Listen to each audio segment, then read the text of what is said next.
আমাদের দেশে অনেক বাড়িওয়ালারা আছেন, ইট কিনবে ছোট বড়, কিন্তু গাঁথনির কোয়ালিটি যাবে ফুল। গাঁথনির যদি এরকম কোয়ালিটি আনতে হয়, অবশ্যই আপনাদের এই যে যে ইটগুলো আছে, এই ইটের সাইজগুলো একুরেট হইতে হবে, তাহলে আপনাদের গাঁথনির কোয়ালিটি আসবে এরকম। এখানে দেখেন প্রত্যেকটা ইটের জয়েন্ট গুলো এরকমের দেখাচ্ছে। এরকম গাঁথনি যদি আপনারা কোয়ালিটি ফুল চান, তাহলে অবশ্যই যখন আপনারা ইট গুলা কিনবেন, ইট গুলো আপনাদের 1 নম্বর ইট হইতে হবে, এবং কি ইটের সাইজ গুলো যাতে একুরেট থাকে।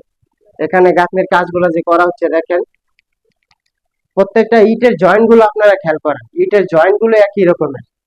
ঠিক আছে, দুই একটা ইটের দেখা গেছে উঠানের সময় কোনাকানি ভাঙে যায়, সেটা ভিন্ন বিষয়, কিন্তু ইটের জয়েন্ট গুলো আপনারা দেখেন। এই যে 7 ফিটের উপরে যে গাঁথনি গুলা করা হয়েছে, এগুলা দেখেন কি সুন্দর গাঁথনি কাজগুলো করা হচ্ছে এখানে। তো এরকম গাঁথনি যদি আপনাদের করাইতে হয়, মেন হচ্ছে যে আপনাদের ইট কিনতে হবে 1 নম্বর, ইটের সাইজটা একুরেট রাখতে হবে। অনেকে ইট কিনেন 2 নম্বর, ইটের সাইজ ঠিক থাকে না, তখন আইসা বলেন যে ইটের গাঁথনির কোয়ালিটি ভালো হয় না। এগুলো মূলত কাজ ভালো হইতে হলে ইটও কিনতে হবে ভালো, তাহলে গাঁথনির কোয়ালিটি আপনাদের বাড়িতে ফুললি হবে। গাঁথনির কাজ ভালো হলে আসলে ভালো কথা বলতে হয়। এখানে গাঁথনির ইটের জয়েন্ট গুলো দেখেন, প্রত্যেকটা জয়েন্ট সেম টু সেম একই রকমের দেখা যায়।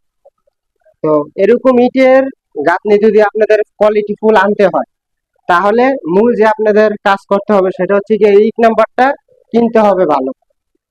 এই ইট যদি আপনারা ভালো কিনতে পারেন, তাহলেই এরকম আপনাদের গাঁথনির কোয়ালিটি আসবে। অনেক বাড়িওয়ালারা আছেন ছোট বড় সাইজের ইট কিনেন, ঠিক আছে, শেষে গাঁথনির সময় দেয় গাঁথনির কোয়ালিটি খোঁজেন।